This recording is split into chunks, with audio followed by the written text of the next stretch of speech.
سوال یہ ہے آپ سے، جس نے اصل دین کو فالو کرنا ہے وہ کیا کرے؟ دوسرا بالکل میرے بھائی. کچھ عقیدے کے حوالے سے 3-4 جی سر، سوال ہیں، تو پھر میں ابھی کر دوں یا پھر آپ سے بعد میں کروں؟ میں آپ کے پہلے سوال کا جواب دے دوں کہ آپ نے ایسے ٹو دا پوائنٹ سوال کیا نا کہ میں شیعوں کو یہ سمجھا کر تک گیا ہوں، اور اکثریت شیعہ نے اسی بات پر ہماری تکفیر کر دی، ہماری مخالفت کر دی کہ اصل دین کہاں ہے. اصل دین تو قرآن ہے اور سنت ہے. اصل دین یہ ہے. جی علماء کی باتیں ان کی کوئی اہمیت نہیں ہے جو مولوی حضرات نے بنا دی ہیں. اگر یہ موافق ہے قرآن اور سنت کی تو صحیح ہے، اگر موافق نہیں ہے تو اس کی کوئی ویلیو ہی نہیں ہے، یہ بدعت ہے. اسی بات کو شیعہ حضرات نہیں سمجھ سکتے. شیعہ حضرات، شیعوں کا یہ عقیدہ ہو چکا ہے ان کی مولویوں کی بدبختی کی وجہ سے کہ اصل چیز تو علماء کے اقوال ہے. وہ کہتے ہیں قرآن اور سنت تو آپ سمجھ ہی نہیں سکتے جی، یہ تو سمجھ سے باہر چیز ہے. اور یہ ہمارے ساتھ یہ فریب، یہ دھوکہ شیعہ قوم کے ساتھ. یہ شیعہ قوم صرف برائے نام شیعہ ہے، حقیقت میں یہ اپنے علماء کی بدعات کو، ان کو قرآن سے زیادہ عزیز ہے، اہل بیت علیہ السلام کے احکام سے زیادہ. اہل بیت علیہ السلام کے احکام ان کو پتہ ہی نہیں ہے جی. ان کے علماء ان کے اصلی نبی ہیں، ان کے علماء ان کے اصلی امام ہیں. حقیقت میں تو یہ ہے. جی قرآن کریم اللہ تعالیٰ کا کلام ہے. اللہ تعالیٰ نے نبی صلی اللہ علیہ وسلم کو معصوم حجت بنا کر بھیجا ہے کہ ان کا ما آتاکم الرسول فخذوہ وما نہاکم عنہ فانتہوا. جو بھی وہ حکم دیتے ہیں تم اس کو قبول کرو، اور جو بھی اس سے منع کریں تم فوراً باز آ جاؤ. قل ان کنتم جی تحبون اللہ فاتبعونی. اگر تم اللہ کو مانتے ہو، اللہ سے محبت ہے، اللہ کی نعمتوں کو جانتے ہو، فاتبعونی تو تم میری اتباع کرو. یحببکم اللہ ویغفر لکم ذنوبکم. تم میری اتباع کرو گے تو اس کا نتیجہ جزا یہ ہوگا کہ اللہ آپ سے پیار کرے گا اور اللہ تعالیٰ آپ کے گناہوں کی مغفرت کرے. اللہ کے حبیب بن جاؤ گے اور اللہ تعالیٰ تمہاری مغفرت فرمائے گا. تو قرآن ہے اور سنت نبی صلی اللہ علیہ وسلم. اور نبی صلی اللہ علیہ وسلم نے متواتر احادیث میں فرمایا کہ میں تمہارے درمیان چھوڑ کے جا رہا ہوں کہ اگر اس کی اتباع کرو. اور یہ شیعوں کو یہ پسند نہیں ہے جی. شیعہ اسی کے مخالف ہے. شیعہ حدیث غدیر کے مخالف بن گئے کہ کہتے ہیں اصلی مولا تو تمہارا مولا علی علیہ السلام ہے. کہتے ہیں نہیں جی، سیستانی ہے، بلوچستانی ہے، خامنئی ہے. علماء کے اقوال حجت ہے. رسول صلی اللہ علیہ وسلم نے فرمایا تمہارے درمیان دو چیزیں چھوڑ کے جا رہا ہوں کہ اگر تم ان کی اتباع کرتے رہو گے تو کبھی ہرگز گمراہ نہ ہو جاؤ گے. قرآن اور اہل بیت طاہرین علیہ السلام. اور اہل بیت طاہرین علیہ السلام کا قول فعل رسول صلی اللہ علیہ وآلہ وسلم نے حجت بنایا. قرآن نے حجت بنایا. فرمایا کہ یا ایھا الذین آمنوا اتقوا اللہ وکونوا مع الصادقین. اچھا، جب یہ پتہ چلا تو میرے محترم ناظرین، اصل دین کہاں سے ملے گا؟ اصل دین کلام اللہ میں ہے، اور کلام اللہ میں بعض آیات محکم ہیں، بہت سارے آیات متشابہ ہیں. تو ان کی متشابہ کی تفسیر رسول صلی اللہ علیہ وسلم کریں گے، اہل بیت طاہرین علیہ السلام کریں گے.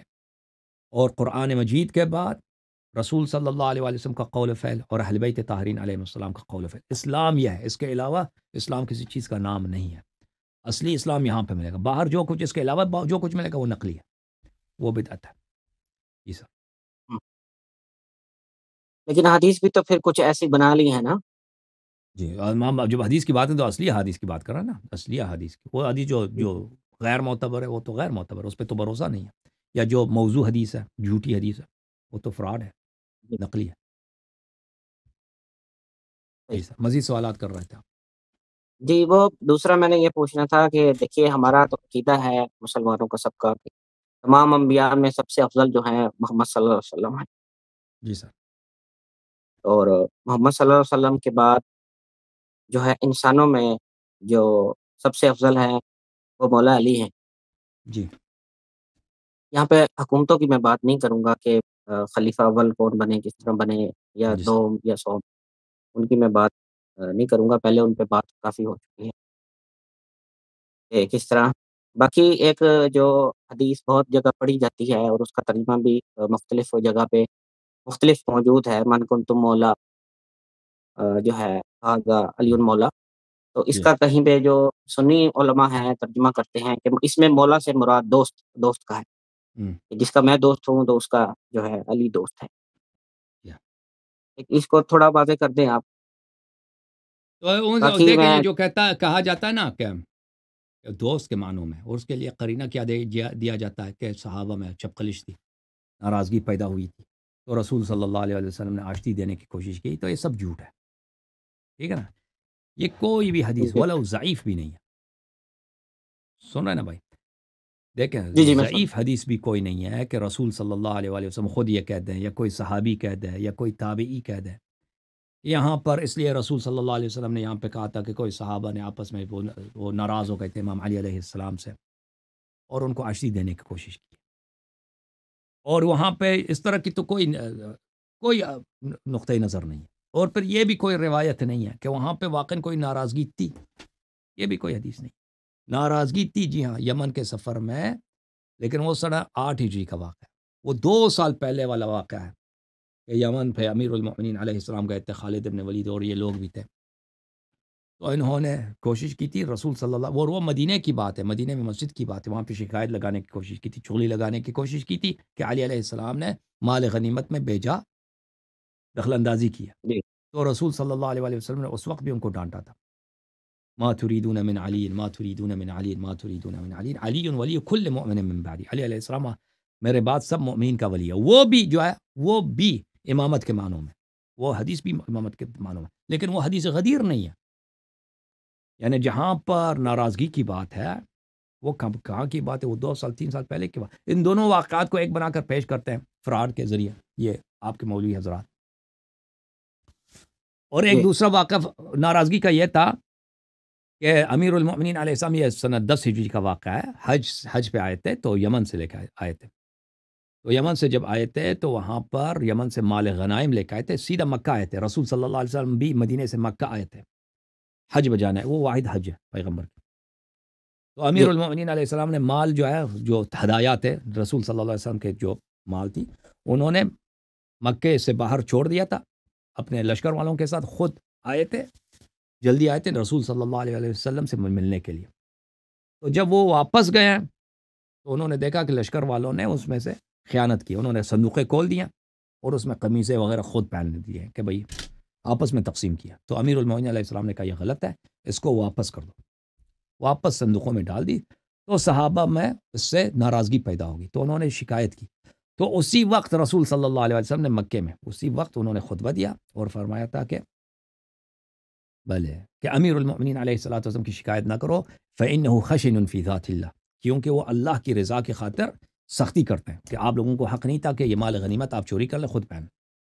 اور اس کے الفاظ بھی حدیث غدیر کے نہیں ہیں. حدیث غدیر تو اس کے 2 ہفتوں کے بعد پیش آیا نا، اس کے جی کئی دن بعد پیش آئے تھے. اور اس میں حدیث غدیر میں کوئی ایسی بات نہیں تھی کہ وہاں پہ کوئی ناراضگی تھی کوئی تھی. جو دوستی کے لیے جو بات کہی جاتی ہے اس کا مطلب دوستی ہے، اس کا قرینہ اس کے لیے جو بتایا جاتا ہے سب قرائن اس کے جھوٹ ہیں، فراڈ ہے. اور اس کے لیے کوئی ضعیف بھی حدیث نہیں ہے کہ اس کا قرینہ بنایا جائے. اچھا، جو اصل واقعہ ہے وہ قرینہ بڑا واضح ہے کہ رسول صلی اللہ علیہ وسلم نے اپنی موت کی خبر دی ہے. حجۃ الوداع میں رسول اللہ صلی اللہ علیہ وسلم نے اپنی موت کی خبر دی ہے کہ میں ان قریب بہت جلد یوشک ان یدعا او یوشک ان یدعونی رسول ربی فاجیب، کہ ابھی بہت قریب ہے کہ میں آپ کے درمیان سے چلا جاؤں گا. اور یہ کوئی چھوٹی خبر نہیں ہے. معاشرے کا جی لیڈر وہ ہے، معاشرے کا کنگ وہ ہے، معاشرے کا کمانڈر ان چیف وہ ہے، معاشرے کا ٹریجرر وہ ہے، معاشرے کا اسپریچول لیڈر وہ ہے، نبی بھی ہیں، ہادی بھی ہیں، معلم بھی ہیں، ہر لحاظ سے وہ لیڈر ہے. جب وہ چھوڑ کے جا رہے ہیں تو ان کی جگہ پہ ان کا جانشین کون ہوگا؟ سن رہے نا میرے بھائی، جی اتنا جی میں سن واضح رہا ہوں. قرینہ. اور غدیر خم میں پھر بھی انہوں نے کہا کہ میں اب دنیا سے جانے والا ہوں. تو واضح بات ہے کہ وہ دنیا سے جا رہے ہیں تو ان کا جانشین کون ہوگا؟ تو جانشینی کا ایسے واضح الفاظ میں بیان کریں تاکہ کسی کے ذہن میں کوئی شک نہ رہے. تو انہوں نے غدیر قوم میں حدیث ثقلین کا بھی ذکر فرمایا اور پھر مولا علی علیہ السلام کا ہاتھ بلند کر کے فرمایا کہ میں تمہارے درمیان 2 چیزیں چھوڑ کے جا رہا ہوں کہ اگر ان کی اتباع کرو کبھی گمراہ نہ ہو جائے، قرآن اور میرے اہل بیت علیہ السلام. من کن تو پھر فرمایا مولا فاض علی علیہ السلام مولا. تو یہ بہت واضح ہے کہ وہ جی اپنے بعد امامت اور لیڈرشپ کی تعین کر رہے ہیں. جو قرینہ جی یہ لوگ بتا رہے ہیں وہ جھوٹ، سب قرائن جھوٹ ہے، ان کا فراڈ ہے. سمجھ میں آ رہی نا بات آپ کو؟ یہ قرینہ جی حدیث ثقلین خود بہترین قرینہ ہے کہ رسول صلی اللہ علیہ وسلم نے امر کی اتباع اہل بیت علیہ السلام. میرے بعد اگر اہل بیت کی اتباع کرو گے کبھی گمراہ نہ ہو جاؤ گے. اہل بیت کون ہے؟ ہاتھ لے کر بولا میرے اہل بیت کی اتباع کرو. اہل بیت علیہ السلام ازواج کی تو کسی نے اتباع کرنی نہیں ہے، ٹھیک ہے نا. جی ازواج اہل بیت میں مان بھی لے تو وہ تو پیغمبر تو نہیں کہہ سکتے کہ تم میرے بعد میری بیویوں کو تم نے اتباع، وہ تو وہ تو کہنے والی بات ہی نہیں. حسن حسین علیہ السلام وہ بچے ہیں، چھوٹے ہیں، اور انہوں نے کبھی بھی امیر المومنین علیہ السلام کے مقابلے میں ادعا امامت تو کی نہیں ہے. فاطمہ الزہرا سلام اللہ وہ تو خاتون خانہ ہے. ان کے انہوں نے وہ تو نہ جنگوں میں شرکت کرنے والی عورت ہیں اور نہ وہ ایسی خاتون ہے کو آ کے معاشرے پہ جا کے وہاں پہ حکومت کرنے کی انہوں نے کبھی کوشش کی. تو واضح بات ہے حدیث ثقلین کا واضح مثال ہاتھ میں لے کر جب کہہ رہے ہیں کہ میں تمہارے درمیان چھوڑ کے جا رہا ہوں کہ اگر اس کی اتباع کرو گے کبھی گمراہ نہ ہو جاؤ گے. میرے قرآن اور میرے اہل بیت من کنت مولا فہذا علی علیہ السلام مولا. تو یہ واضح بات ہے. پھر انہوں نے اپنی موت کی خبر دی ہے. ٹھیک ہے نا. تو یہ کوئی بہت ہی پاگل ہو سکتا ہے اتنی واضح قرائن کو نہ سمجھ لے کہ یہاں پہ من کنت مولا کا کیا مطلب ہے کہ رسول صلی اللہ علیہ وسلم ایسے الفاظ کا انتخاب کرتے ہیں کہ آپ کو غلام بنا رہے ہیں. پوری امت کو واضح الفاظ میں کہ آپ لوگ غلام ہو. نہ صرف طاعت ان پہ واجب ہے، ایسی طاعت واجب ہے جیسے عبد کو، غلام کو، کنیز کو اپنے آقا کے سامنے طاعت کرنے کی یہ وہ وجوب ہے. ایسے الفاظ کا استعمال کیا ہے رسول اللہ صلی اللہ علیہ وسلم. جی سر. جی تو یہی وجہ تھی وصال کے وقت بھی حضور صلی اللہ علیہ وسلم نے کاغذ قلم مانگا تھا اور وہ پھر حضرت عمر نے منع فرما دیا اس کے لیے.